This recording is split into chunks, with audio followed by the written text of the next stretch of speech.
Seorang pemotor menyerang polisi saat operasi Patuh Nala 2025 di Bengkulu Tengah. Petugas terpaksa melepaskan tembakan peringatan saat menangkap pelaku.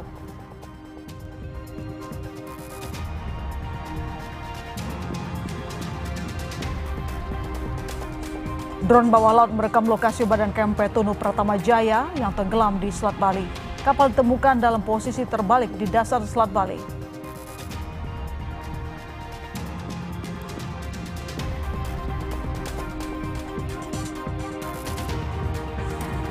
Seorang nelayan asal Kabupaten Banyuasin, Sumatera Selatan mengalami luka tembak saat melaut.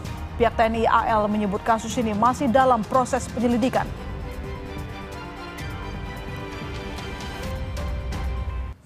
Ribuan pencari kerja di Cianjur, Jawa Barat memadati halaman toko retail hingga antreannya mengular ke bahu jalan.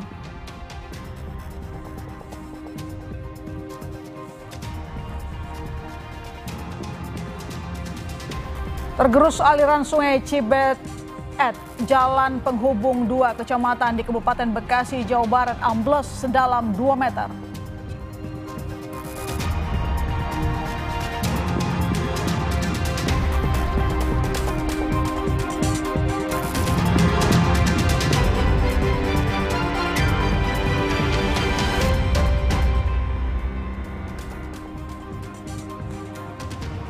Halo, selamat malam saudara, bertemu lagi di Kompas Malam bersama saya, Sister Tarigan. Kita langsung ke berita pertama. Seorang pengendara sepeda motor menyerang polisi saat menggelar operasi Patuh Nala 2025 di Bengkulu Tengah. Polisi bahkan melepaskan tembakan peringatan saat menangkap pelaku.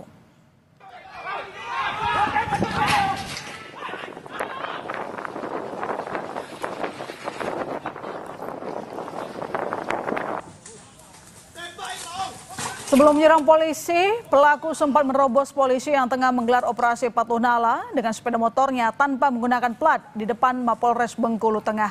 Saat dikejar polisi, pelaku langsung mengeluarkan senjata tajam dan berusaha menyerang polisi.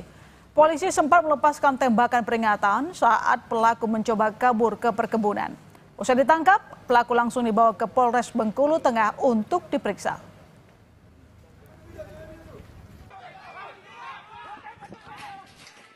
Jadi pada saat melaksanakan operasi Patuh, salah satu warga yang diduga pelaku ini langsung diberhentikan, tidak menerima, kemudian mengeluarkan saja menyerang anggota lantas.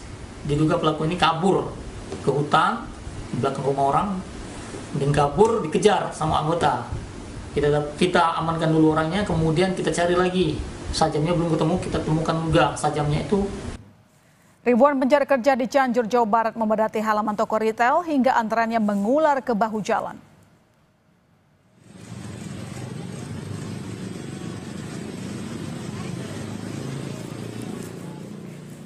Sejak Senin subuh, ribuan pelamar kerja memadati Jalan Siliwangi di Kabupaten Cianjur yang sedang membuka lowongan pekerjaan.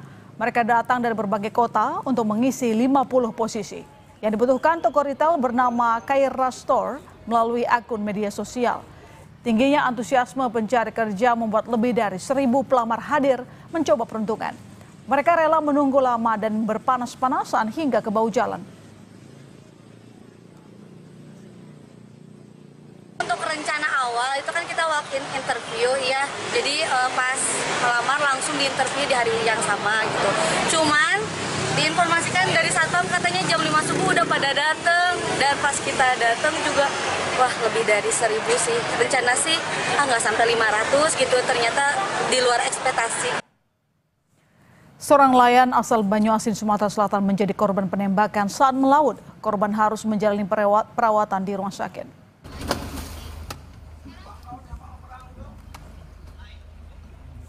Usai menjalani operasi, korban mulai membaik dan menjalani pemulihan di Rumah Sakit Islam Ar-Rasyid, Palembang. Korban ditembak saat melaut bersama temannya menggunakan 2 perahu pada 9 Juli lalu. Saat di kawasan Sungai Sembilan, kapal korban terkena tembakan. Pihak keluarga telah melaporkan kejadian tersebut ke Pomal Palembang dan menunggu kepastian pertanggungjawaban dari insiden tersebut.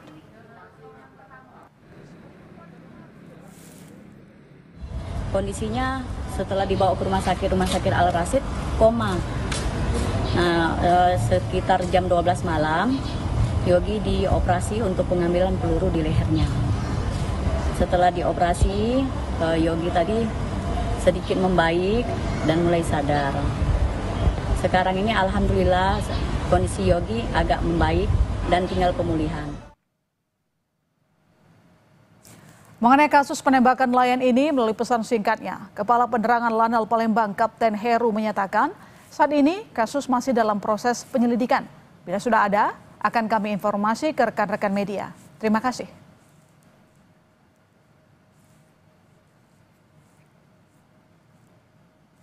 Kita bergeser ke sorotan lain, sebuah rumah yang tengah direnovasi di Kuningan, Jawa Barat ambruk pada Senin siang. Akibatnya satu pekerja yang sedang merenovasi tewas.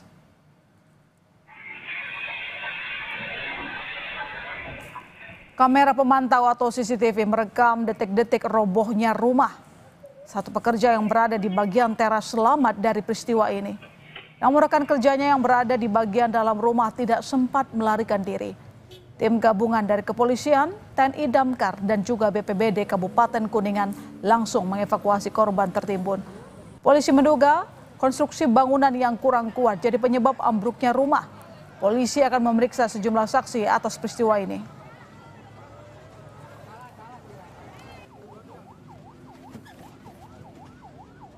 Dugaan sementara ya mungkin dari konstruksi bangunannya gitu ya, terkait kekuatannya ya. Korban satu orang meninggal dunia. Polisi menetapkan pengasuh anak-anak yang ditemukan dalam kondisi kelaparan dan dirantai di Boyolali, Jawa Tengah sebagai tersangka. Dari hasil penyelidikan dan penyidikan, ditemukan adanya tindak kekerasan yang dilakukan tersangka kepada anak-anak yang ditemukan kelaparan dan dirantai. Polisi menyita 2 buah rantai beserta gemboknya dan antena radio. Dari hasil visum juga ditemukan adanya bekas luka memar pada tubuh anak-anak tersebut. Tersangka mengaku merantai korban merupakan didikan untuk mendisiplinkan anak-anak karena telah mencuri makanan dan uang.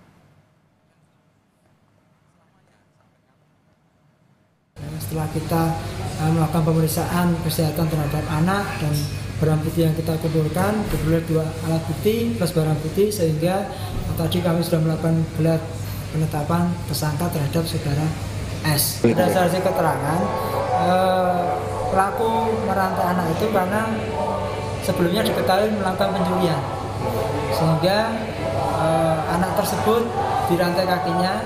Jadi yang dirantai itu kaki anak FMR dengan anak IAR. Makanya itu, lihat itu. Warga Desa Mojo, Kecamatan Andong, Kabupaten Boyolali, Jawa Tengah dikejutkan dengan ditemukannya 4 anak yang kelaparan dan kakinya dirantai.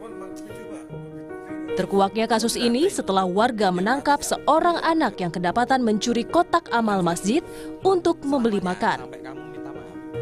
Warga pun kemudian membawa anak itu ke rumahnya, lalu kaget karena sejumlah anak ditemukan dengan kaki terantai dan kelaparan di rumah berkedok sebuah yayasan. Kepala desa setempat menyebut, korban mengaku sudah hampir 1 bulan dirantai dan diberi makan singkong rebus yang tak layak konsumsi. Bahkan para korban juga kerap mendapat kekerasan fisik dari pelaku. Anak itu ngaku, jadi kita ngambil uang kotak untuk makan adiknya, karena sudah 1 minggu adiknya tidak dikasih makan sama yang mengelola katanya yayasan. Tapi ini bukan yayasan, karena belum ada istilahnya surat izinnya. 1 bulan tidur di teras yang tadi. Setelah tidur di teras 1 bulan, makannya 1 minggu, sekitar 10 hari 1 minggu itu cuma singkong. Singkong pun itu tidak layak dikonsumsi.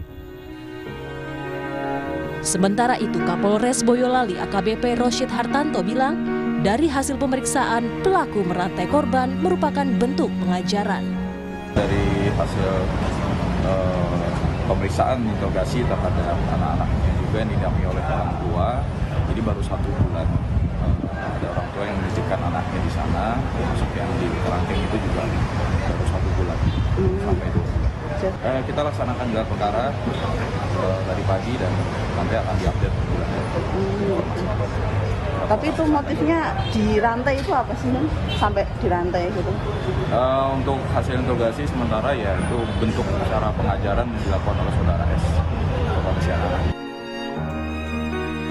Kasus ini dalam penanganan Polres Boyolali.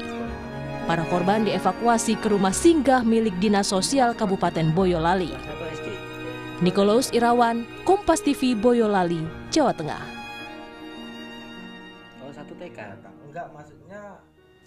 Saudara tersangka kasus penyalahgunaan narkotika selebritas Jonathan Frizzy alias Ijong dipindahkan ke Lembaga Pemasyarakatan Kelas 2A Pemuda Tangerang Senin siang. Setelah dipindahkan, kasus yang menjerat Ijong dan 3 rekannya akan segera disidangkan. Selama menjalani persidangan, Ijong ditahan di Lapas Pemuda Tangerang dengan status tahanan titipan Kejari Kota Tangerang. Sebelumnya, Ijong menjadi tahanan rumah karena sakit. Setelah kondisinya dinyatakan membaik, Ijong langsung ditahan di lapas. Itu kita tahan. Nggak ada cek rumah sakit lagi karena semua sudah terang benerang. Untuk recordnya juga sudah ada semua. Berarti artinya sudah kondisi sudah stabil ya Pak Justus? Udah bagus. Cuma kan masih agak memar itu aja. TikToker asal Lumajang, Jawa Timur yang menjadi korban doxing atau menyebarnya data pribadi ke publik berujung teror paket COD menjalani pemeriksaan polisi. Ia membawa beberapa bukti untuk diserahkan ke penyidik. Kedatangannya ke Polres Lumajang guna memberikan keterangan atas laporan teror paket cash on delivery atau COD yang menimpa dirinya beberapa waktu lalu. Ia juga membawa sejumlah bukti pengancaman pembunuhan melalui media sosial. Selain itu, ia juga membawa bukti transaksi rekening dari pihak yang mengaku dari salah satu kementerian agar memintanya diam dan menjadi buzzernya. Sementara polisi masih melakukan pemeriksaan terhadap pelapor dan akan dilanjutkan dengan pemeriksaan sejumlah saksi ahli. Apakah lagi berapa ini? Membawa bukti transaksi ya atau rekening ya dari suatu pihak yang mengaku itu pihak kementerian yang menyuruh saya itu untuk diam, untuk menjadi buzzer seperti itulah. Untuk pelaporan saudara Agus sudah kami terima pada tanggal 9 Juni ya. Sekarang sedang melaksanakan pemeriksaan. Nah, untuk perkara tersebut masih dalam proses pemeriksaan dan sementara kami akan tahap penyelidikan. Jadi hari ini masih korban ya? Iya, masih korban. Pelapor ya? Pelapor. Terlapor Roy Suryo CS mempertanyakan alasan Polda Metro Jaya menaikkan status laporan pencemaran nama baik yang dilaporkan Presiden ke-7 Joko Widodo ke tahap penyidikan. Roy Suryo menyatakan bukti yang digunakan Polda Metro Jaya untuk menaikkan status kasus pencemaran nama baik ke tahap penyidikan tidak valid karena hanya menggunakan bukti fotokopi ijazah Jokowi. Menurutnya, fotokopi ijazah tidak bisa dijadikan bukti dalam pengusutan perkara. Roy Suryo juga menegaskan, jika sudah ditetapkan sebagai tersangka, pihak yang diperiksa terlebih dahulu adalah terlapor, yaitu Joko Widodo. Kolonel Ade Ari, ketika ditanya teman-teman media, clear betul ditanyakan, asli atau fotokopi? Tadi diulangi berkali-kali oleh Pak Kasenidin. Fotokopi. Fotokopi. Teman-teman tahu semua, dalam hukum, fotokopi bukan bukti. Clear ya. Jadi kalau bukan bukti, kalau itu hanya berupa fotokopi, sangat janggal sekali kalau kemudian ada kenaikan status. Itu yang pertama. Yang kedua soal kenaikan status adalah, kalaupun dipaksakan atau nekat dinaikkan, maka nanti pada yang harus diperiksa pertama adalah pelapor. Joko Widodo harus datang duluan ke Polda Metro Jaya, bukan kemudian sudah ada sounding-sounding, minggu ini kami akan dipanggil. Presiden ke-7 Republik Indonesia Joko Widodo menduga ada agenda politik di balik kasus ijazahnya. Jokowi menduga kasus ijazah dan pemakzulan Wapres Gibran digulirkan untuk menurunkan reputasi politiknya. Soal ijazahnya, Jokowi kembali menegaskan akan menunjukkannya di persidangan. Baca kemarin sudah dalam proses penyidikan. Ya sudah serahkan pada proses hukum yang ada. Kemudian kita lihat nanti di sidang-sidang yang ada di pengadilan seperti apa. Artinya tapi yang jelas saya ingin menunjukkan ijazahnya di dalam sidang pengadilan nantinya. KRL Komuter Line rute Jakarta Bogor dilempar batu hingga kacanya retak. PT Kereta Komuter Indonesia alami kerugian yang cukup besar.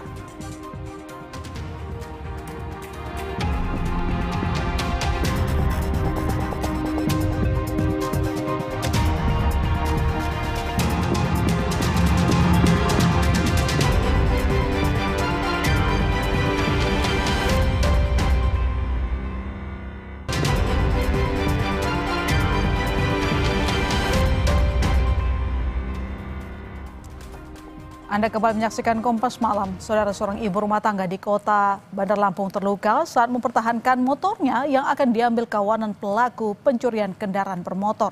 Korban pun mengalami trauma. Rekaman CCTV menunjukkan saat komplotan pelaku curanmor mengambil sepeda motor di sebuah warung di Kelurahan Labuhan Dalam, Kecamatan Tanjung Senang, Kota Bandar Lampung, Lampung. Korban yang melihat langsung motor miliknya hendak dibawa kabur mencoba melawan pelaku. Salah satu pelaku sempat menodongkan senjata api, kemudian melepaskan tembakan ke udara.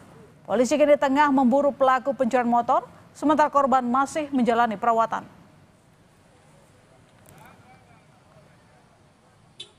Mereka berjumlah 4 orang, sehingga berhenti, 2 pelaku turun dan mengambil sepeda motor.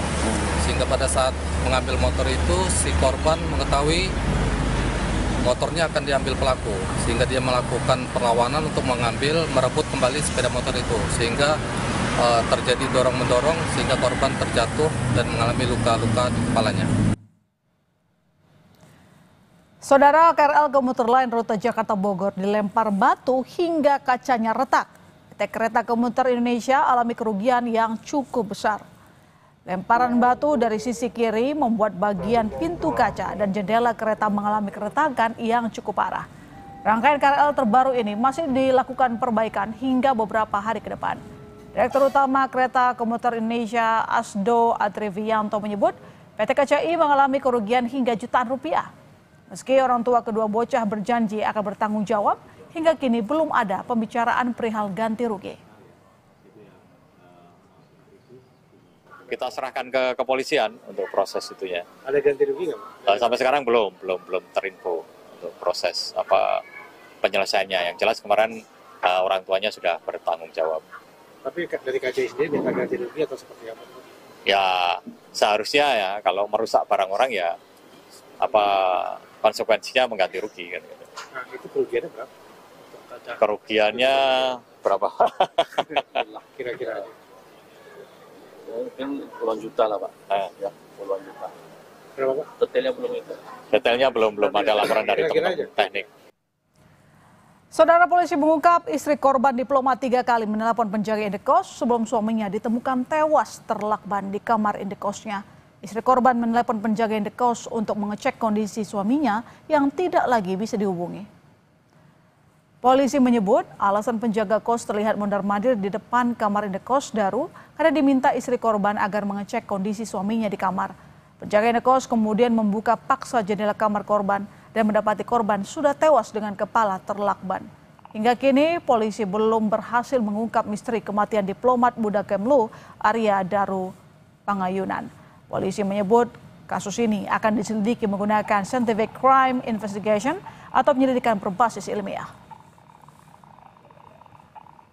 Pada tanggal 8 Juli 2025 pukul 00.48 waktu Indonesia Barat, istri korban kembali menghubungi penjaga kos ke nomor handphone yang baru. Nah, di situ aktif untuk meminta cek kamar korban, ya, untuk meminta cek kamar korban. Kemudian tanggal 8 Juli 2025 pukul 5:27 menit waktu Indonesia Barat, kembali istri korban menghubungi penjaga kos untuk meminta cek kembali kamar korban. Jadi itulah 3 kali istri korban menghubungi penjaga kos untuk mengecek kamar korban. Itulah kenapa penjaga kos bolak-balik memeriksa kondisi kamarnya korban. Dari penyelidik masih menunggu hasil dari pemeriksaan lab, ya, dari pemeriksaan lab secara laboratoris, ya, kemarin sesuai dengan yang disampaikan oleh Bapak Kapolda, ini akan diungkap secara scientific investigation. Sementara itu, keluarga Daru menyebut istri Arya Daru terakhir kali berkomunikasi dengan korban melalui sambungan telepon pada 7 Juli pukul 9 waktu Indonesia Barat. Saat itu, Daru sedang menunggu taksi usai membeli baju di salah satu pusat perbelanjaan. Setelahnya, Daru tak lagi bisa dihubungi. Keluarga Daru menyebut hubungan Daru dengan sang istri cukup harmonis meski terpisah jarak antara Jakarta dan Yogyakarta. Mereka terbiasa saling memberi kabar melalui sambungan telepon.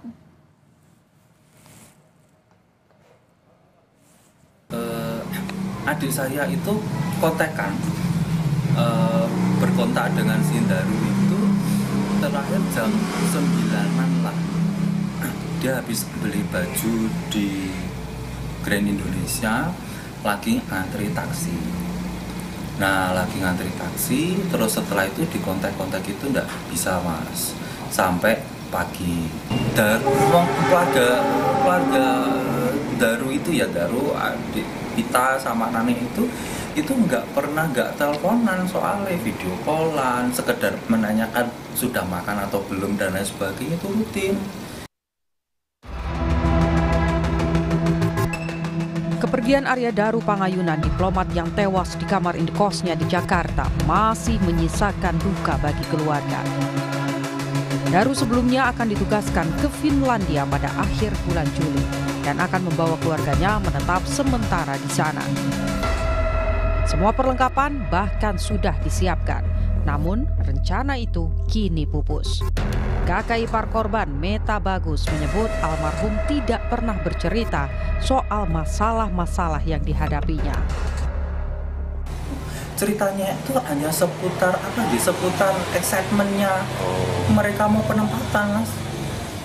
Lawang semua sudah siap ya, Mas? Itu sudah siap semua, Mas. Kemarin saya nungguin anak-anak membongkar itu, ya Allah, masih sedih. Istri korban sebelumnya tidak bisa menghubungi suaminya sejak terakhir mengontaknya pada 7 Juli pukul 9 malam. Karena tak bisa dihubungi, sang istri kemudian menghubungi penjaga indekos. Dalam rekaman CCTV terlihat penjaga indekos yang mengenakan sarung sempat berjalan di depan kamar korban sambil menoleh ke arah kamar. Istri korban kembali menelpon penjaga indekos sekitar pukul 05.27 waktu Indonesia Barat. Karena kembali mendapatkan telepon dari istri korban, penjaga indekos kembali melakukan pengecekan. Penjaga indekos pun kembali mondar-mandir di area depan kamar korban. Korban ditemukan tewas usai penjaga indekos bersama satu orang lain membongkar kamar tersebut pada pagi hari 8 Juli. Kepergian Daru juga mengejutkan salah satu penjaga toko vape yang jadi langganan korban. Andi, penjaga toko yang beroperasi dekat indekos korban, mengungkap sosok Daru sebagai orang yang pendiam dan perfeksionis. Ya, beliau sosok yang sangat pendiam. Jadi saya lumayan lama kenal sama dia, sekitar hampir ada kayaknya 2 tahun deh di sini deh. Terus dia sosoknya perfeksionis, bersihan banget orangnya, dan dia nggak banyak ngomong, dia pendiam orangnya. Polisi sebelumnya sudah melakukan 3 kali olah TKP untuk menguak misteri kematian Daru. Sejumlah saksi juga telah diperiksa, mulai dari istri dan rekan korban hingga penjaga indekos. Tim Liputan Kompas TV. Drone bawah laut merekam lokasi badan kapal Tunu Pratama Jaya yang tenggelam di Selat Bali. Kapal ditemukan dalam posisi terbalik di dasar laut. Jangan kemana-mana, Kompas Malam masih akan segera kembali.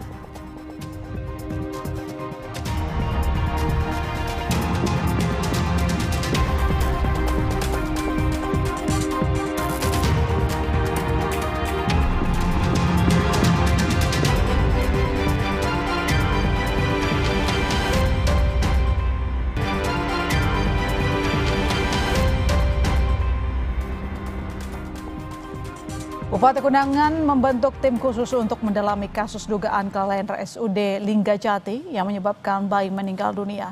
Bupati janji akan menindak tegas bila ditemukan kelalaian. Untuk mengusut kasus dugaan kelalaian ini, pemerintah Kabupaten Kuningan membentuk tim khusus. Tim ini terdiri dari internal Dinas Kesehatan, tim audit kesehatan, organisasi profesi ID, bagian hukum Setda, dan juga inspektorat. Bupati Kuningan janji akan menindak tegas bila ditemukan kelalaian. Persoalan itu sudah kita bahas ya, dan kita telah mengambil langkah-langkah. Salah satunya kita telah membentuk tim. Nah, kalau memang ditemukan misalnya ada kesalahan ya, kita tindak lanjuti. Kalau memang hasil kesimpulan nanti tidak ditemukan kesalahan ya, kita akan sampaikan nanti ke publik seperti itu. Tapi yang pasti saya tugaskan tadi Kadinkes, Pak Sekda dengan Inspektorat harus bekerja secara objektif dan transparan. Polisi memeriksa 3 orang saksi terkait kasus dugaan kelalaian tindakan yang mengakibatkan bayi meninggal dunia. Ketiga saksi yang telah diperiksa antara lain Direktur Utama RSUD Linggajati yang dinilai bertanggung jawab atas prosedur penanganan di rumah sakit, serta dokter dan perawat yang melakukan pemeriksaan dan penanganan awal terhadap korban. Polisi juga akan berkoordinasi dengan Kementerian Kesehatan untuk mendapat informasi yang lengkap terkait kasus ini. Untuk hasil pemeriksaan tentunya masih dalam proses penyelidikan, namun ke depan kita akan terus melakukan pemeriksaan utamanya ke pihak yang menangani, yaitu dokter yang terkait. Kita akan koordinasi dengan Kementerian Kesehatan bagaimana dengan prosedur ataupun SOP yang sebenarnya yang harus dilakukan oleh pihak dari rumah sakit. Kasus bermula saat seorang ibu di Kuningan, Jawa Barat kehilangan bayi dalam kandungan setelah 2 hari pecah ketuban, diduga karena tak mendapat penanganan medis. 1 bulan pasca kematian bayinya, orang tua korban masih belum mendapatkan penjelasan dari pihak RSUD Linggajati Kuningan.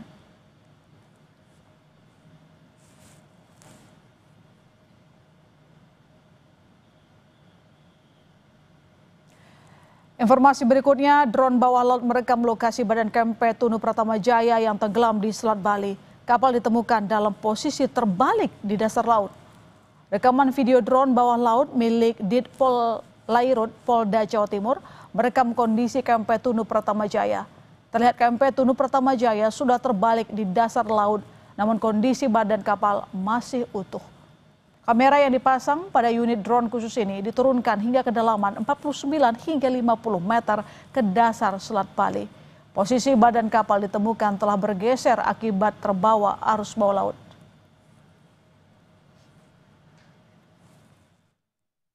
Setelah kami video dan tadi sudah terlihat secara jelas baik warna, kemudian nama, di mana ini kita berikan kepada Basarnas bagi kapal dalam keadaan seperti yang saya sampaikan awal, dan di situ terlihat beberapa komponen kapal.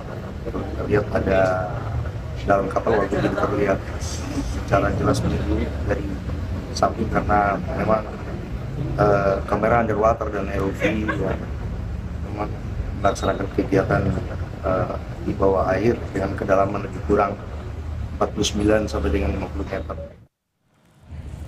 Sementara itu, operasi pencarian dan pertolongan korban KMP Tunu Pratama Jaya di Selat Bali kembali diperpanjang selama 7 hari ke depan. Nantinya, pencarian akan menggunakan kekuatan kewilayahan. Fokus pencarian dipusatkan pada proses evakuasi jika ada laporan penemuan jenazah di perairan Selat Bali. Tim SAR juga berkoordinasi dengan nelayan setempat. SMC menyatakan bahwa operasi SAR lanjutan akan disesuaikan dengan kebutuhan operasi SAR dengan menggunakan kekuatan kewilayahan, yaitu Atosar Surabaya dengan Posar Banyuwanginya, jajaran TNI Polri, mulai Ditpol Air, Polda dan jajaran yang ada di Banyuwangi, Polres Banyuwangi dan jajarannya, selanjutnya TNI AL dengan Lanal Banyuwangi dan Denpasar. Keluarga korban berharap KMP Tunu Pratama Jaya diangkat. Mereka berharap korban yang belum ditemukan berada di badan kapal. Hingga saat ini, total masih ada 17 orang yang dinyatakan hilang. Kemungkinan, ya bukan kemungkinan, besar harapannya untuk bisa ditemukan jenazahnya. Dalam bentuk apapun, mungkin keluarga itu bisa tenang kayaknya. Dan kita harapkan karena memang masih banyak korban yang di dalam kapal. Di dalam kapal dan kemungkinan masih berada di dalam kendaraannya kita. Presiden ke-7 Republik Indonesia Joko Widodo menduga ada agenda politik di balik kasus ijazahnya. Kompas Malam segera kembali.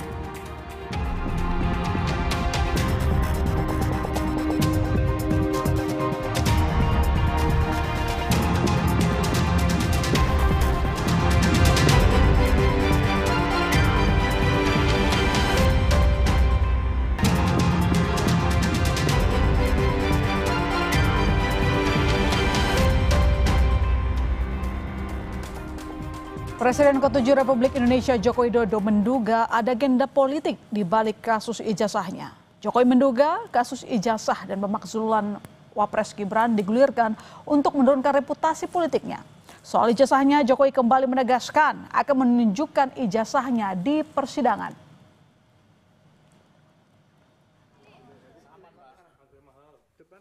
Perasaan politik saya mengatakan ada agenda besar politik untuk menurunkan reputasi politik, untuk mendowngrade yang ya buat saya biasa-biasa aja lah. Menteri Koordinator Bidang Perekonomian Airlangga Hartarto memastikan Indonesia tak akan dikenai tambahan tarif impor 10% usai Indonesia masuk BRICS. Airlangga bilang saat ini Indonesia, Amerika Serikat sedang memasuki periode penundaan penerapan tarif impor. Sebelumnya, Presiden Amerika Serikat Donald Trump mengancam akan mengenakan tarif tambahan sebesar 10% kepada negara-negara yang menjalankan kebijakan anti-Amerika dari BRICS. Meski Trump tak menjelaskan maksud dari ancamannya tersebut, namun pernyataan itu mencuat saat Presiden Prabowo menghadiri KTT BRICS di Rio de Janeiro, Brasil. Sementara Trump telah mengumumkan produk impor asal Indonesia dikenai tarif sebesar 32% dan berlaku mulai 1 Agustus 2025. Jadi pertama, tambahan itu tidak ada. Ya, yang kedua, waktunya adalah kita sebut pos. Jadi penundaan penerapan untuk menyelesaikan perundingan yang sudah ada. Jadi kemarin dalam pertemuan di Amerika dengan Sekretari Lutnick maupun Ambasador Greer dari USTR itu menyepakati bahwa apa yang diusulkan oleh Indonesia berproses lanjutan. Jadi 3 minggu ini diharapkan finalisasi daripada fine tuning daripada proposal dan fine tuning daripada apa yang sudah dipertukarkan. Menteri Pertanian Amran Sulaiman ancam tindak tegas pelaku pengoplos beras premium setelah Satgas menemukan 86% beras premium di Indonesia ternyata dioplos oleh penjual. Temuan beras oplosan oleh Kementerian Pertanian tak hanya mengejutkan masyarakat, tapi juga menjadi perhatian utama Kementerian Pertanian. Beras oplosan tak hanya merugikan secara ekonomi bagi pembeli, tapi juga bagi petani yang berasnya dioplos. Menteri Pertanian Amran Sulaiman mengancam akan menindak tegas pelaku pengoplosan. Sejauh ini, sekitar 86% beras premium yang dijual di Indonesia ternyata dioplos dan dijual dengan harga tinggi. Itu seluruh Indonesia. Seluruh Indonesia terjadi. 86% itu tidak sesuai dengan standar. Ini harus diperbaiki. Kesempatan kita perbaiki karena stok kita banyak. Kami sudah koordinasi dengan Satgas Pangan, itu ditindak tegas. Pupuk palsu, kemudian beras yang dioplos, itu kami sudah bersurat secara resmi kepada Bapak Kapolri dan Jaksa Agung. Tergerus aliran Sungai Cibaat, jalan penghubung 2 kecamatan di Kabupaten Bekasi, Jawa Barat ambles sedalam 2 meter. Sepeda motor yang nekat melintas harus ekstra hati-hati. Kami segera kembali.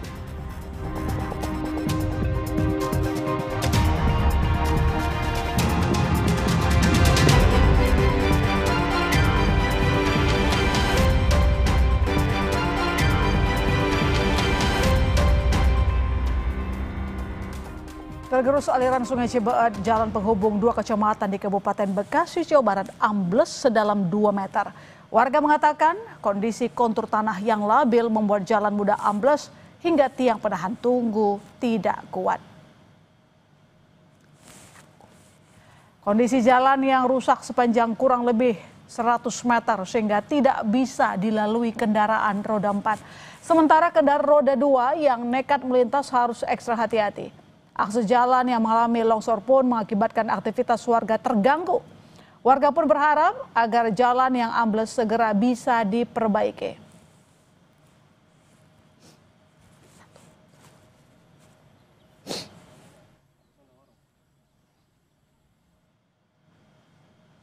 Informasi tadi menutup perjumpaan kita di Kompas Malam dan saudara, jangan lupa cukupi kebutuhan air mineral Anda setiap hari dan rasakan kesejukannya. Saya masih Serta Regan pamit, sampai jumpa.